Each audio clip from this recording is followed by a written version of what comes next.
Sveiki visi, mano vardas Adomas ir šiandien apžvelgsime vieną populiariausių pastarųjų metų modelių, tai yra Tissot PRX Powermatic 80. Daugelis svarsto šį laikrodį kaip savo pirmąjį, bet ar tikrai verta? Šiame video ir pabandysim išsiaiškinti. Taigi būtent šis Tissot PRX Powermatic 80 yra vienas iš tikrųjų karščiausių leidimų per pastarosius metus. Nors šitas laikrodis buvo išleistas prieš beveik 3 metus, 2021 metais, jis iki šiol susilaukia labai didelio dėmesio ir iki šiol Tissot kas kažkiek laiko išleidžia vis po naują spalvų variaciją. Aplamai mano manimu šis modelis yra labai vykęs, tuo labiau, kad galima pasirinkti tarp kvarcinio ir automatinio mechanizmo ir pastebėjau, jog grupėse net pradedantieji laikrodžiuose svarsto šį kaip savo pirmąjį ir manau tai būtų vienas iš geriausių pasirinkimų, dar ir dėl to, kad jis yra šveicarų firmos, taigi gaunate tikrą laikrodį. Taigi pažiūrėkime, ar jis vertas viso šito dėmesio.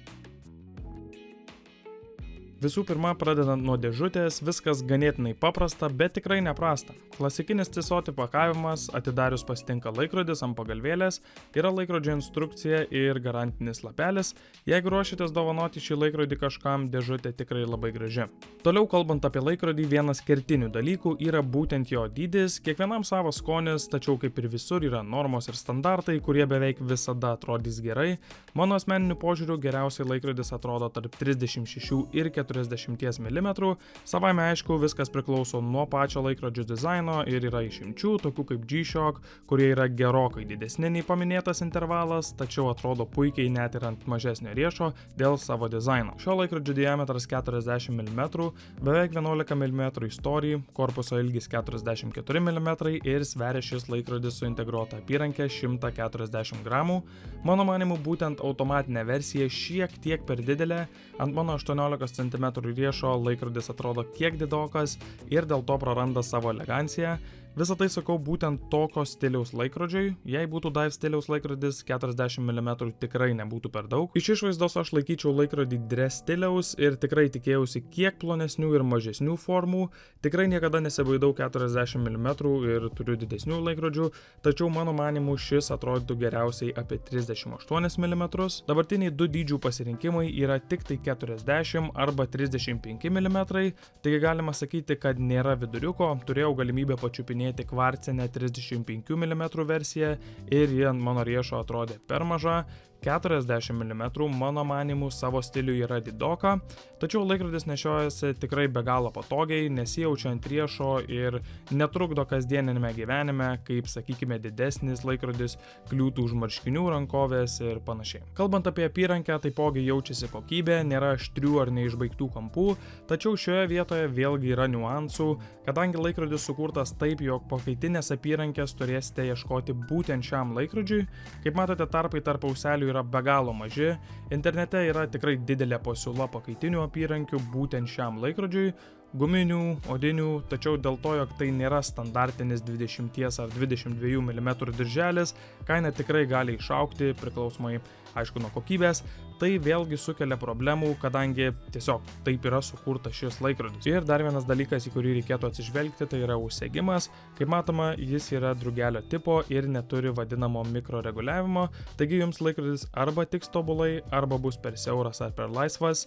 Iš kitos pusės apyrankė padaryta labai gerai, užsegimas, kad ir koks bebūtų, yra kokybiškas. Taipogi man labai patinka šios apyrankės nareliai, kurie priklausomai nuo šviesos labai gražiai atsispindi, taigi nors yra niuansų, apyrankė tikrai kokybiška ir ganėtinai gerai atrodo ant rankos, ir jeigu metalinė apyrankė ne prie širdies, kaip minėjau, visada yra galimybė užsisakyti aftermarket guminę ar odinę apyrankę. Toliau man labai patinkantis dalykas šiame laikrodyje yra būtent tai, jog per galinį stikliuką galima matyti mechanizmą, kuris iš esmės yra modifikuotas šveicariškas ETA 2824, o modifikuotas jis taip, kad turėtų net 80 valandų rezervą, pilnai prisukus laikrodį, todėl laikrodis ir vadinamas Powermatic 80.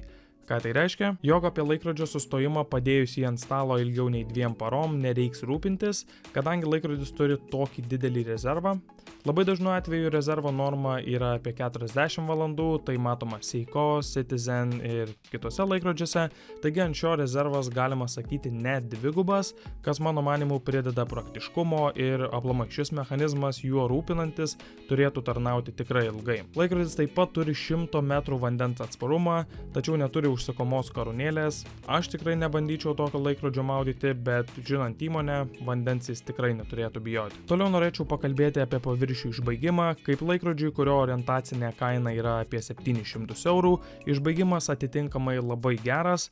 Kaip minėjau, apyrankė dailiai šoka dienos šviesoje, laikrodžio korpuso šonai nušveisti, matiniai, kraštai nupoliruoti ir turime rožinio aukso spalvos poliruotą bezelį, kuris man be galo patinka ir bendra spalvų schema labai gražiai atrodo bei derinasi su tokios pačios spalvos akcentais ant ciferblato. Tiek indeksai, tiek rodyklės, tiek vidinis bezelis kartu su datos apvadu yra tos pačios rožinio aukso spalvos ir sujungus visą tai su žvilgančia balta pačio ciferblato spalva, mano manimu gaunasi nuostabus derinys. Turiu įvairių laikrodžių savo kolekcijoje, bet visada būsiu už spalvas ir kiek išskirtinesnį dizainą negu tiesiog nerūdijantis plienas ir juodos spalvos ciferblatas. Taip pat man be galo patinka, kad Tissot apsiėjo vos su keliais užrašais, turime firmos pavadinimą viršuje, po apačia yra data, kada būtent buvo įsteigta Tissot įmonė, o dar žemiau laikrodžio modelio pavadinimas ir beje ciferblatą dengia safyrinis stikliukas, kuris praktiškai nesibraižo ir tai tik dar vienas pliusas šitam modeliui. Kalbant apie bendrą dizainą, nors šis Tissot yra senojo Tissot C-Star nauja interpretacija,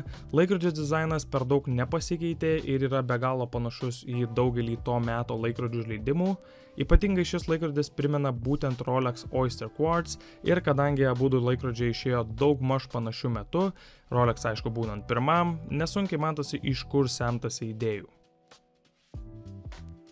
Taigi apibendrinant, koks visgi verdiktas, nors ir yra niuansų, kuriuos paminėjau, su jais susigyventi tikrai galima ir ne kiekvienam tai bus problema, todėl laikrodį tikrai rekomenduoju, tuo labiau, kad kainų mažėjimo rinkoje taipogi nesimato net ir po 3 metų laikrodžio išleidimo. Mano manimu, 700 eurų už labai gerai sudėtą laikrodį su geromis specifikacijomis, puikiu mechanizmu ir tikra šveicariška kilme tikrai verta, tuo labiau, kad su kodu ADOMAS galite gauti dar geresnę kainą. Žinant įmonės reputaciją ir apskritai indėlį į laikrodžių pasaulį, manau, kad šis pasirinkimas jūsų tikrai nenuvils ir laikrodis tarnaus ilgą laiką.